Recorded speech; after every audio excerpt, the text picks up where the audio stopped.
Agustus ya, jadi kita ini memperingati hari kemerdekaan. Dan yang namanya kemerdekaan itu diraih dengan perjuangan, amin. Ya kita bersyukur loh, saya tuh nonton film tentang bagaimana dulu para pejuang merebut Indonesia ini tuh enggak gampang loh saudara. Ya ternyata ketika mereka tuh berjuang ya mencucurkan darah di dalam ketakutan. Sekarang kita tinggal menikmati kemerdekaan. Ya, tetapi sayangnya saking terlalu menikmatinya sehingga banyak orang yang tidak menghargai, bahkan tidak berjuang untuk mempertahankan.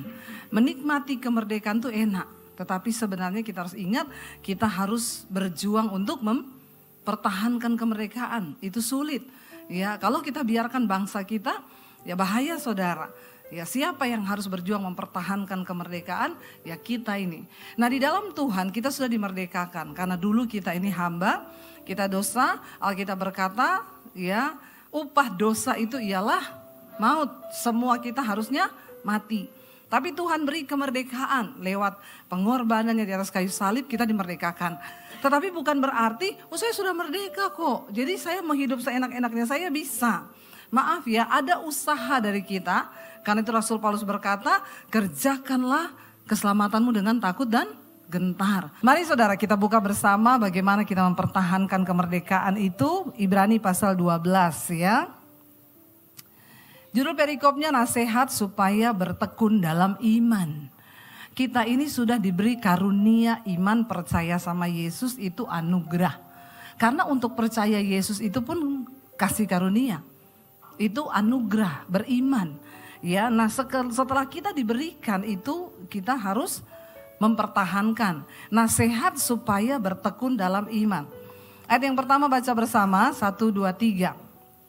Karena kita mempunyai banyak saksi bagaikan awan yang mengelilingi kita, marilah kita menanggalkan semua beban dan dosa yang begitu merintangi kita dan berlomba dengan tekun dalam perlombaan yang diwajibkan bagi kita.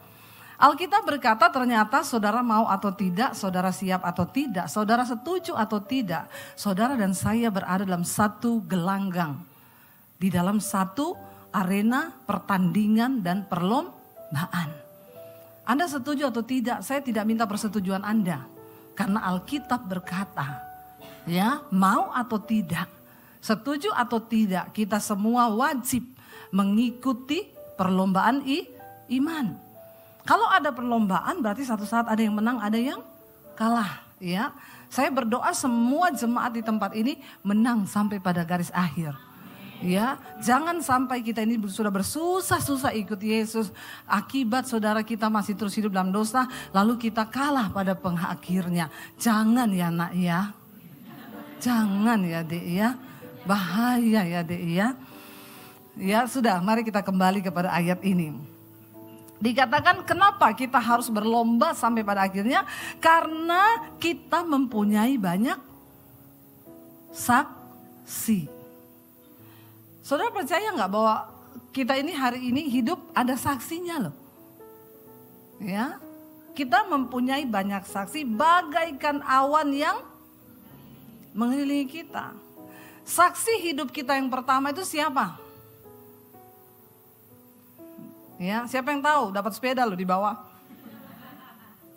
Siapa saksi hidup kita yang pertama? Tuhan dong ya. Masa gitu aja nggak tahu loh, ampuni mereka ini Tuhan. Kamu tuh lulus sekolah minggu nggak sih? Ya cuma ngomong Tuhan aja berat loh. Ya pasti dong ya, saksi yang pertama kita itu siapa? Ya Tuhan. Alkitab berkata mata Tuhan tuh menjelajah ke seluruh bumi, melihat orang baik dan orang jahat, untuk kemudian memberikan upah kepada mereka nanti pada akhir zaman. Jadi saksi kita yang pertama itu mata Tuhan. Dan mata Tuhan itu kecanggihannya melebihi CCTV tercanggih dimanapun juga.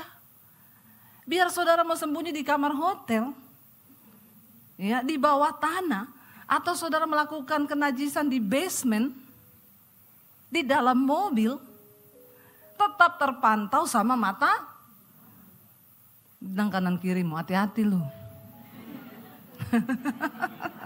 Ya, jangan cuma ngomong, bilang kanan kirimu Tuhan baik dari dulu. Sekarang bilang kanan kirimu, hati-hati lu. Karena mata Tuhan itu melebihi CCTV tercanggih. Jadi tidak ada guna kan kita hidup ini mau pencitraan toh. Kalau kita tahu bahwa ada saksi yang melihat hidup kita. Ngapain mau sok rohani di gereja?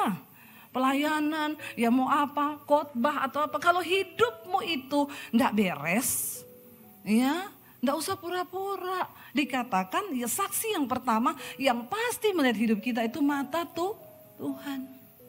Yang kedua saksi kita siapa? Malaikat. Malaikat itu ada loh. Ya, mengikuti kita. Jangan cuma berdoa ini, malaikat aku mau pergi sertai aku. Kau pergi ke panti pijat juga malaikat lihat. Kau kan gak bisa bilang, malaikat tutup mata dong. Kagak. Ada rekaman hidupmu. Ada rekaman hidup kita. Nanti satu saat kita menghadap pengadilan Kristus kata firman Tuhan. Ditanya, kamu pernah selingkuh gak? Demi Allah. Enggak pernah. Ya Tuhan bilang, malaikat buka channel 5. Ada rekamannya. Ya jadi bapak-bapak biar istrimu enggak lihat kau. Ingat ada CCTV-nya tuh Tuhan. Yang lebih canggih daripada CCTV manapun. Yang kedua ada malaikat yang melihat. Yang ketiga siapa saksi kita? Pura-pura enggak tahu. Siapa Bilang yang kenceng, biasa aja. Nggak usah sambil melotot sama saya, setan. Ini orang-orang sini ya diam-diam tapi giliran gitu ya bersemangat ya. Saksi kita yang berikutnya itu setan. Setan bisa lihat kita tapi kita nggak bisa lihat. Ada yang bisa lihat setan jadi? Ada loh. Orang Kristen sukanya lihat setan terus. Ya ada saudara banyak ya. Sampai saya bilang kau ini lihat Tuhan gak pernah lihatnya setan terus temenan kali ya. Saudara kita tuh gak bisa lihat setan. Ya tapi setan bisa lihat kita. Dan kerjaannya setan mendakwah kita di hadapan Tuhan. Jadi kalau orang habis pelayanan di sini nyanyi-nyanyi, main musik, ke khotbah, lalu kau pulang kau bersinah. Setan lihat, dia rekam, lalu dia datang sama Tuhan, ini loh Tuhan. Pelayanmu. Yang mengaku-ngaku hambamu. Ya ini loh Tuhan rekamannya. Hello. Ayo kita berjuang. Ya pertahankan kemerdekaan yang sudah Kristus berikan itu. Makanya ayat ini berkata, karena kita punya banyak saksi, bagaikan awan yang mengelilingi kita, marilah kita menanggalkan semua beban dan dosa yang begitu merintangi kita untuk dan berlomba dengan tekun dalam perlombaan yang diwajibkan bagi kita. Ternyata ada satu hal yang sangat menjadi penghalang, penghambat dalam kita ini memenangkan perlombaan iman sampai pada garis akhir, yaitu apa? Beban dan dosa. Kenapa kita harus tanggalkan itu? Karena itu akan merintangi kau mencapai garis akhir. Tanggalkan ya beban dan dosa kita. Jangan bermain-main dengan dosa. Ada satu pelayan Tuhan ngomong sama saya, Bu saya mau konseling, kenapa? Saya ini kan WL di satu gereja. Saya diskors sekarang. Kenapa kamu diskors? Orang gereja sekarang sok suci. Saya ini padahal Bu, jadi saya ini diajak meeting sama temen. Saya itu nggak tahu, saya datang, ya dikasihlah alamat buat meetingnya. Ternyata itu di Kemang. Terus ya saya datang, ya makanya kok agak malaman. Saya nggak tahu ternyata di situ itu night club. Terus saya tuh ya dikasih minum lah, ya. Saya minum Bu, ya. Saya dijebak. Oh jadi waktu kamu minum wine itu rasanya teh tawar. Kan kalau dijebak gitu ya, nggak tahu kan rasanya. Terus akhirnya saya minum Bu, lagi saya minum difoto sama teman saya. Dia iseng lah diupload di story apa mana, ketahuan sama ketua komsel saya di gereja. Akhirnya saya diskors Bu. Ya nggak apa-apa, memang kamu berarti ya harus menjalani skors itu. Ya gini ya Bu ya, orang Kristen, orang gereja itu sekarang sok rohani banget. Padahal zaman dulu Yesus itu duduk sama pelacur dan orang berdosa. Saya bilang, kau tuh jangan putar-putar balik ayat ya. Tapi nggak ada di ayat di Alkitab dikatakan, lalu pergilah Yesus ke tempat pelacuran.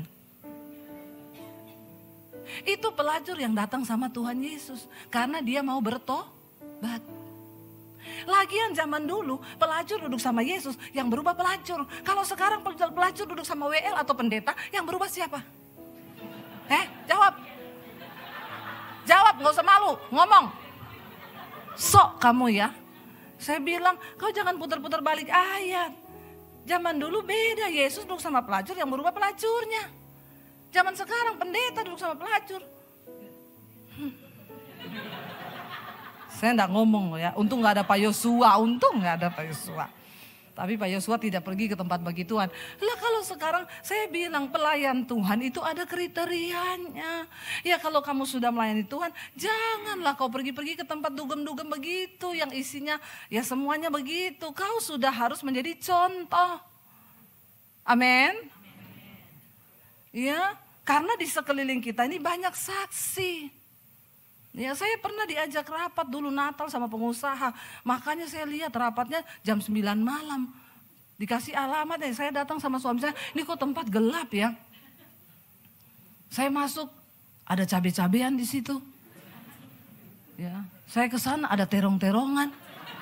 Saya masuk lebih dalam lagi, ada terong dicabein. Waduh, bahaya nih tempat saudara. Ya. Saya bilang sama suami saya, ini tempat apaan say? Suami saya bilang, ini night club. Lah kok kita pendeta diajak ke sini? Nggak lama datanglah pendeta-pendeta lain. Lalu pengusahanya bilang, silakan ya, kalau mau buka wine juga bisa. Ya pendeta-pendeta yang belum pernah rasa wine kali, ya buka. Saya bilang sama suami, kita pamit yuk. Kenapa? Bukan apa-apa say, tiba-tiba ada rahasia. Terus KTP kita diminta semua. Terus polisinya bilang, pendeta. Tanda-tanda akhir zaman. Kenapa pendeta ada di nightclub?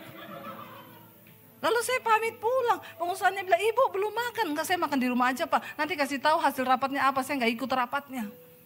Ya, jangan saudara. Di sekeliling kita ini banyak saksi. Saksi yang berikut siapa? Satpol PP. Amin. Itu juga saksi. Ya coba kalau kita semua ketangkep di situ kena razia. Astagfirullah. Terus polisinya kenal saya lagi, Ibu Debbie Basir. Ibu saya tiap hari ikut misbah doa ibu loh. Wah cilaka 12 pas.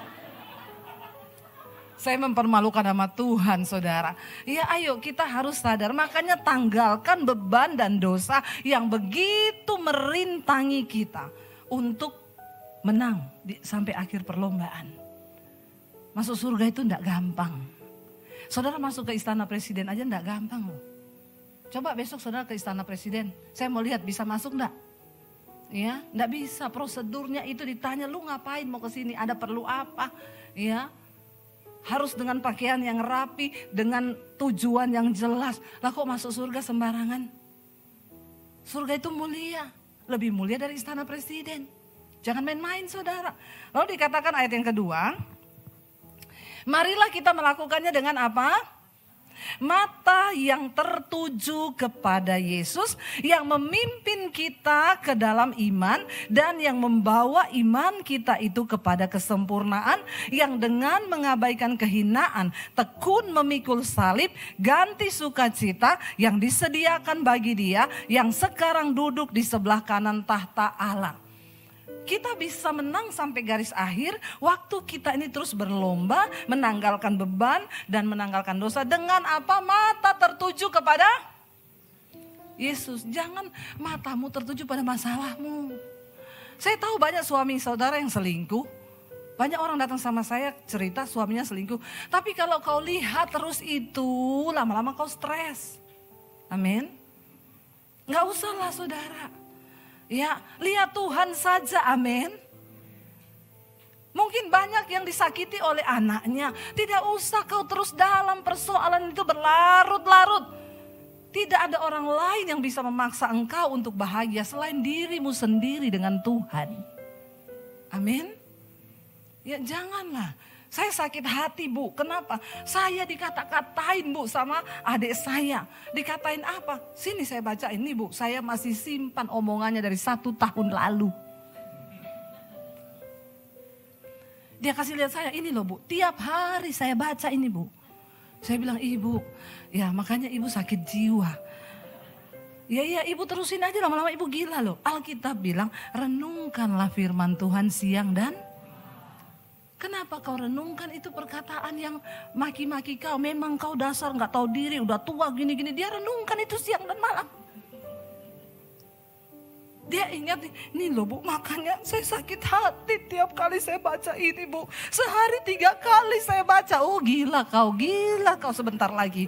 Saya juga lama-lama stres loh dengan orang-orang Kristen ini. Masalahnya, aduh Tuhan Yesus. Saya itu sampai nangis sama Tuhan. Belum pernah ada yang datang sama saya. Bu, saya punya masalah berat apa?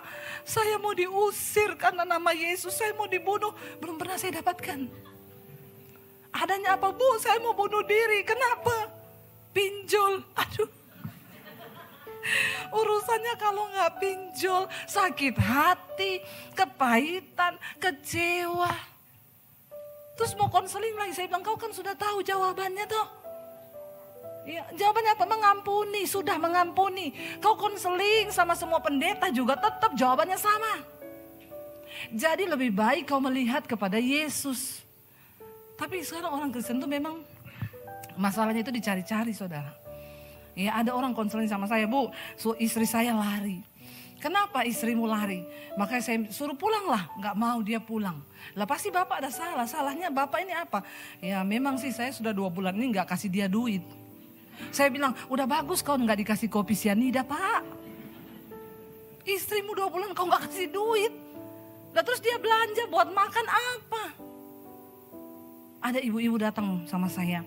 Bu Debbie, saya bersyukur loh sama ibu. Saya tadinya mau cerai sama suami saya, nggak jadi Bu.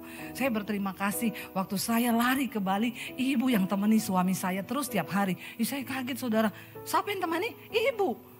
Jangan sembarang bicara ya Bu. Saya nggak pernah loh temani suami orang. Maksudnya khotbah ibu ngomong yang jelas. Ini ada suami saya di sini. Ya ibu tuh kalau bicara tolong ya. Yang khotbah saya, iya Bu itu maksud saya. Jadi saya tuh udah mau cerai sama suami, ibu tahu. Suami saya ini kasar, galak, tukang bentak, pelit. Ibu tahu saya kalau pergi ke pasar tiap hari diantar sama suami saya. Sampai orang di pasar bilang, so sweet banget ibu. Kami tidak pernah melihat loh suami antar istri tiap hari ke pasar. Istrinya bilang, kamu tahu kenapa dia antar saya? Karena dia gak mau kasih saya uang. Kembalian 2.000 saja dia ambil. Kasihan ya. Jadi don't judge a book by. Kasihan loh. Orang lain lihat, so sweet banget ya. Dia pagi diantar ke pasar padahal karena pelit. Akhirnya saudara, istrinya bosen, sudah tukang marah, maki-maki, emosian, pelit. Istrinya pergi ke Bali ke anaknya. Saya mau cerai Bu, udah gak kuat saya sama dia. Waktu dia pergi, suaminya baru terasa kehilangan. Gak ada yang masakin, disitulah dia bujuk istrinya pulang, istrinya gak mau. Lalu dia mulai cari-cari khotbah di YouTube, dia ketemu khotbah saya. Dia dengerin khotbah saya, dia mulai diubahkan. Dia WA istrinya, sayang, pulang sayang. Aku sudah berubah. Istrinya gini, pret. Istrinya bilang, Tuhan aku minta tanda. Kalau suamiku berubah, enggak usah tanda apa-apa. Bukan dia tanda berbahasa roh sama saya, tidak. Dia transfer uang. Itu berarti dia sudah benar-benar bertobat. Ternyata kadang tanda itu tidak usah jauh-jauh ya. Ada ibu yang berteriak, betul. Kayaknya curcol ya. Tolong suaminya dengar. Lalu saudara, besoknya dia WA lagi, sayang aku sudah berubah loh. Tiap hari aku nih dengar khotbahnya Ibu Debbie Basir. Mau coba kamu dengar, istrinya balas, pret. Hari berikutnya dia bilang gini, sayang aku tadi malam mimpi kamu. Di tengah keramaian kamu menangis. Istrinya bilang terus, dia tanya, uangmu masih ada enggak? Istrinya bilang, kenapa? Aku mau transfer uang buat kamu. Ya minta nomor rekening, dikasih, ditransfer. Istrinya bilang, berubah ini. Tapi jangan 1 hari toh. Harus diuji coba. Sampai beberapa hari ke depan. Ya, akhirnya berapa hari kemudian suaminya tanya lagi, kamu gimana di sana, baik? Aku tadi udah transfer lagi ya. Istrinya bilang, ih berubah. Istrinya pulang, ketika pulang ternyata benar-benar suaminya udah diubahkan. Lalu mereka disatukan Tuhan, istrinya bilang, sampai sekarang saya sama suami tiap malam ikut mesbah doanya Ibu Debbie di YouTube. Kami mau berterima kasih Bu, kami tidak jadi cerai. Makanya jangan ada suami yang ya, mari saudara. Sebenarnya masalah-masalah yang kita hadapi ini masalah biasa. Asal mata kita ini tertuju kepada Yesus. Nggak usah alay lebay. Merasa diri ini sudah paling menghadapi masalah yang paling beban. Apalagi generasi sekarang itu. Baru umur belasan tahun. 20, 21, 22. Sudah langganannya psikiater. Sudah jadi langganannya psikolog. Nggak ada di sini ya. Astaga Tuhan. Belum berumah tangga loh. Udah bolak-balik ke psikolog, coba saudara. Sehatkan jiwamu loh. Jangan jadi punya mental yang paling menderita. Aku tuh paling menderita. Coba kamu datang sama Tuhan. Ya apapun masalahmu. Ketika kamu sadar bahwa Tuhan mencintaimu. Maka kamu akan bisa melepaskan semua beban di hidupmu. Bilang aku bisa Yura. Orang tua tidak ngerti. Cuma kita anak-anak muda saja. Bisa Yura, bisa. Jadi jangan bilang tidak bisa.